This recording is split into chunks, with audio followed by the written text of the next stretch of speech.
नमस्कार, आप देख रहे हैं दिव्य हिमाचल टीवी और मैं हूं आपके साथ पल्लवी शर्मा। दिन भर की बड़ी खबरों पर नजर डालेंगे इस न्यूज बुलेटिन में। शुरुआत करते हैं हेडलाइन से। चौंकाने वाला तथ्य, हिमाचल में तीसरी कक्षा के 32% छात्रों को भाषा का ज्ञान नहीं। यूजीसी के निर्देश, सत्र अनियमित होने पर छात्र किसी भी यूनिवर्सिटी में ले सकेंगे एडमिशन। पुलिस भर्ती पेपर लीक पर चला युवा कांग्रेस का आंदोलन और तेज होगा। स्वास्थ्य विभाग में 119 एलोपैथी फार्मासिस्टों की नियुक्ति के आदेश जारी। प्रदेश में ठप हो गया मनरेगा का काम, सीमेंट खत्म, मजदूरी भी नहीं मिल रही। राष्ट्र रक्षा और मानव कल्याण के लिए सुजानपुर में हुआ अनूठा यज्ञ। एक डोल की वेबसाइट ठप, हजारों छात्र एडमिशन को लेकर हुए परेशान। और अब समाचार विस्तार से। HPMC लाई है सस्ते दामों पर शुद्ध उत्पाद सिर्फ आपके लिए, जो कि रोग प्रतिरोध क्षमता को बढ़ाएगा, हर जन को स्वस्थ बनाएगा। स्वस्थ हिमाचल HPMC का उद्देश्य। कोविड के बाद शिक्षा के स्तर में पिछड़े हिमाचल प्रदेश में 32% छात्र ऐसे हैं जिन्हें भाषा का सही तरीके से ज्ञान ही नहीं है। शिक्षा के क्षेत्र में हिमाचल पिछड़ा है और ये बात नेशनल अचीवमेंट सर्वे की रिपोर्ट में सामने आई है। पूरे देश में पिछले वर्ष हुए नेशनल अचीवमेंट सर्वे की रिपोर्ट ने हिमाचल के शिक्षा स्तर में गिरावट दर्शाई है। कोविड के बाद शिक्षा के स्तर में पिछड़े हिमाचल प्रदेश में 32% छात्र ऐसे हैं जिन्हें भाषा का सही तरीके से ज्ञान ही नहीं है। शिक्षा के क्षेत्र में हिमाचल पिछड़ा है और यह बात नेशनल अचीवमेंट सर्वे की रिपोर्ट में सामने आई है। पूरे देश में पिछले वर्ष हुए नेशनल अचीवमेंट सर्वे की रिपोर्ट ने हिमाचल के शिक्षा स्तर में गिरावट दर्शाई है। इस सर्वे में हिमाचल की स्थिति वर्ष 2017 में हुए सर्वे के परिणामों से बदतर हो गई है। शिक्षा में नंबर 1 होने की डगर पाने के लिए अभी बहुत मुश्किलें शिक्षकों और अभिभावकों के समक्ष हैं। इस सर्वे में हिमाचल के सरकारी और प्राइवेट मिलाकर 1964 स्कूल शामिल थे और 43,573 विद्यार्थियों व 8,576 शिक्षकों का यह सर्वे गत वर्ष हुआ। बच्चों का टेस्ट में प्रदर्शन देखें तो बेसिक ज्ञान से भी कम स्तर पर सरकारी और प्राइवेट स्कूलों के विद्यार्थियों का आंकड़ा चौंकाने वाला है।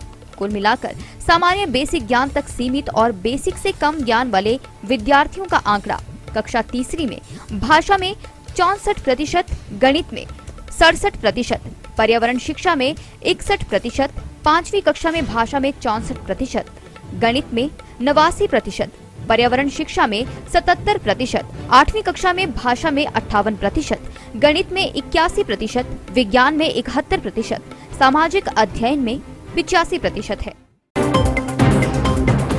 हिमाचल प्रदेश यूनिवर्सिटी में इस साल से छात्रों के लिए नया एकेडमिक बैंक क्रेडिट सिस्टम शुरू होगा। यूजीसी ने इसके बारे में सभी विश्वविद्यालयों को निर्देश दिए हैं कि तुरंत इस व्यवस्था को लागू किया जाए। हिमाचल प्रदेश यूनिवर्सिटी में इस साल से छात्रों के लिए नया एकेडमिक बैंक क्रेडिट सिस्टम शुरू होगा। यूजीसी ने इसके बारे में सभी विश्वविद्यालयों को निर्देश दिए हैं कि तुरंत इस व्यवस्था को लागू किया जाए। वहीं वीसी सतप्रकाश बंसल ने भी इस व्यवस्था को लागू करने के निर्देश जारी कर दिए हैं। इस सिस्टम की खास बात यह है कि उच्च शिक्षण संस्थानों के छात्र सत्र अनियमित होने पर कभी भी यूनिवर्सिटी बदलने का फैसला ले सकते हैं। इसके साथ ही यूनिवर्सिटी बदलने के कारण उन्हें पढ़ाई का नुकसान नहीं होगा। छात्रों के अंक क्रेडिट बैंक जमा रहेंगे और जब नए शिक्षण संस्थान में एडमिशन लेंगे तो उसमें ऐड हो जाएंगे। शिक्षा नीति के तहत विश्वविद्यालय अनुदान आयोग यानी यूजीसी ने छात्रों के लिए एकेडमिक बैंक ऑफ क्रेडिट का गठन करते हुए सभी यूनिवर्सिटी को पत्र भेजा है। क्रेडिट बैंक में रजिस्ट्रेशन के लिए सभी यूनिवर्सिटी को यूजीसी आदेश जारी किए हैं। साथ ही सत्र 2021-22 से सभी छात्रों का डेटा अपलोड करने के लिए कहा गया है।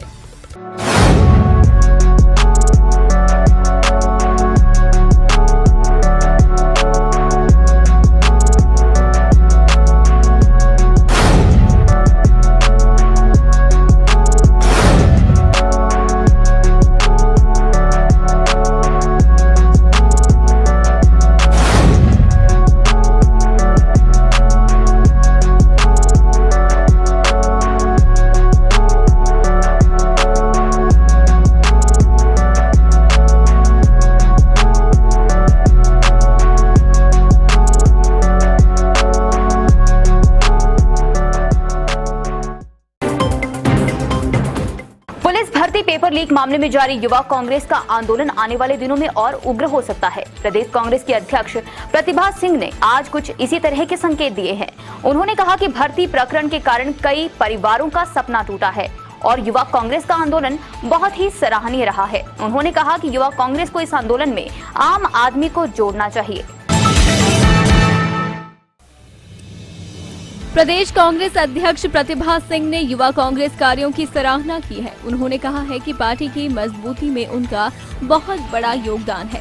वे शनिवार को प्रदेश कांग्रेस मुख्यालय राजीव भवन में युवा कांग्रेस के राज्य पदाधिकारियों और जिला अध्यक्षों की रिव्यू बैठक को संबोधित कर रही थी। प्रतिभा सिंह ने कहा कि पेपर लीक मामले में उनका आंदोलन बहुत ही सराहनीय है। उन्होंने कहा कि इस आंदोलन में आम लोगों को भी जोड़ा जाना चाहिए। पुलिस भर्ती पेपर लीक मामला प्रदेश के युवाओं के साथ एक बड़ा धोखा हुआ है।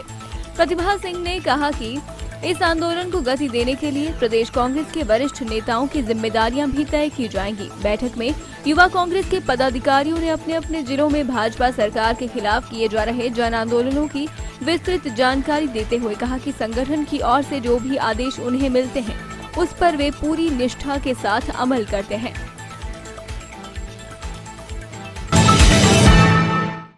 टीएमटी प्लस वाटर टैंक की दीवारें मोटी परत की होने के कारण मजबूत होती हैं, जिसकी वजह से एक्सट्रीम सर्दी या गर्मी में भी वाटर टैंक को कोई नुकसान नहीं पहुंचता। लंबे अरसे से नौकरी का इंतजार कर रहे नौजवानों के लिए बड़ी खुशखबरी है। स्वास्थ्य विभाग ने 119 एलोपैथी फार्मासिस्ट को नियुक्ति दी है। इस बारे में विभाग की तरफ से आदेश जारी कर दिए गए हैं। स्वास्थ्य विभाग ने 119 एलोपैथी फार्मासिस्ट को नियुक्ति दी है। इसके बारे में विभाग की ओर से आदेश जारी कर दिए गए हैं। विभाग की ओर से जारी आदेशों में 119 एलोपैथी फार्मासिस्ट को नियुक्ति दी गई है, जबकि कर्मचारी चयन आयोग से विभाग के पास कुल 121 फार्मासिस्ट की रिकमेंडेशन आई थी। इनमें से 2 अभ्यर्थियों ने काउंसलिंग प्रक्रिया में भाग नहीं लिया। विभाग ने जब इनकी काउंसलिंग में शामिल न होने का कारण पूछा तो उन्होंने बताया कि 2 प्राइवेट स्वास्थ्य संस्थानों में इनकी नियुक्ति हो चुकी है। ऐसे में फिर स्वास्थ्य विभाग की ओर से 119 एलोपैथी फार्मासिस्ट के नियुक्ति आदेश जारी कर दिए गए हैं। विभाग की ओर से जारी आदेशों में 1 फार्मासिस्ट नियुक्ति आईजीएमसी शिमला और 2 फार्मासिस्टों की नियुक्ति डीडीयू अस्पताल शिमला में की गई है। बाकी सभी फार्मासिस्ट की नियुक्ति प्रदेश के पीएचसी और सिविल अस्पतालों में की गई है। प्रदेश में मेहनत से मजदूरी करने वाले दिहाड़ीदारों को काम करने के बावजूद पेमेंट नहीं मिल रही है। मनरेगा में दिहाड़ी लगा चुके लोगों को पिछले 6 माह की पेमेंट भी नहीं मिली है। वहीं अब पंचायतों में सीमेंट की आपूर्ति न होने से भी काम ठप पड़े हुए हैं। प्रदेश में मेहनत से मजदूरी करने वाले दिहाड़ीदारों को काम करने के बावजूद भी पेमेंट नहीं मिल रही है। मनरेगा में दिहाड़ी लगा चुके लोगों को पिछले 6 माह की पेमेंट भी नहीं मिली है। वहीं अब पंचायतों में सीमेंट की आपूर्ति न होने से सभी काम ठप पड़े हुए हैं। प्रदेश की सभी पंचायतों में यह समस्या बनी हुई है। इसका खामियाजा दिन भर धूप में मेहनत करने वाले दिहाड़ीदारों को भुगतना पड़ रहा है। लंबे समय के बाद भी खून पसीने की कमाई दिहाड़ीदारों को नहीं मिल रही है। जिन लोगों का घर ही दिहाड़ी से मिलने वाली आमदनी से चलता है, उन लोगों को ऐसे में बहुत परेशानी झेलनी पड़ रही है। कई लोगों को अपना घर चलाना भी मुश्किल हो गया है। वहीं अब सीमेंट की आपूर्ति रुकने से और काम न होने से दिहाड़ीदारों को अधिक परेशानी झेलनी पड़ रही है। प्रशासन से बार बार मांग करने के बावजूद कोई कदम नहीं उठाया जा रहा है। महाराजा संसार चंद की ऐतिहासिक नगरी सुजानपुर शनिवार को ऐतिहासिक यज्ञ की गवाह बनी। सर्व कल्याणकारी संस्था के बैनर तले मुरली मनोहर मंदिर में राष्ट्रीय सुरक्षा यज्ञ का आयोजन हुआ। इसमें काफी संख्या में ग्रामीणों और साधु संतों ने हिस्सा लिया। राज्य के विभिन्न धार्मिक स्थलों से आए कई नामी गिरामी विद्वान पंडितों ने शास्त्रोक्त विधि से हवन पूजन करके देव शक्तियों से देश की जनता को आतंकवाद, नफरत, आपसी वैर से मुक्त माहौल प्रदान करने का आह्वान किया। यज्ञ के प्रति लोगों का उत्साह देखते ही बन रहा था। महाराजा संसार चंद की ऐतिहासिक नगरी सुजानपुर शनिवार को ऐतिहासिक यज्ञ की गवाह बनी। सर्व कल्याणकारी संस्था के बैनर तले मुरली मनोहर मंदिर में राष्ट्रीय सुरक्षा यज्ञ का आयोजन हुआ। इसमें काफी संख्या में ग्रामीणों और साधु संतों ने हिस्सा लिया। राज्य के विभिन्न धार्मिक स्थलों से आए कई नामी गिरामी विद्वान पंडितों ने शास्त्रोक्त विधि से हवन पूजन करके देव शक्तियों से देश की जनता को आतंकवाद, नफरत, आपसी वैर से मुक्त माहौल प्रदान करने का आह्वान किया। यज्ञ के प्रति लोगों का उत्साह देखते ही बनता था। सुबह से ही यज्ञ स्थल पर भीड़ जुटना शुरू हो गई थी। सुजानपुर विधानसभा क्षेत्र के अलावा आसपास के इलाकों से भी बड़ी संख्या में श्रद्धालु इस यज्ञ में भाग लेने के लिए पहुंचे थे। इस यज्ञ के आयोजक व सर्व कल्याणकारी संस्था के राष्ट्रीय अध्यक्ष व प्रदेश कांग्रेस कमेटी के कार्यकारी अध्यक्ष राजेंद्र राणा ने बताया कि यज्ञ का आयोजन किसी राजनीतिक मंशा से नहीं बल्कि विशुद्ध रूप से राष्ट्रभक्ति, देव शक्तियों के प्रति अगाध आस्था और पीड़ित मानवता की सेवा की भावना से किया गया, ताकि जनता के सपनों व उम्मीदों को तार तार करने वाले सत्ता के मठाधीशों को ईश्वर सद्बुद्धि दे और जनता को वर्तमान निराशापूर्ण माहौल से राहत मिले। उन्होंने कहा कि आज आम आदमी की देश के शासन तंत्र में कोई सुनवाई ही नहीं हो रही है। उनसे किए गए चुनावी वायदे जुमलों में तब्दील होकर रह गए हैं।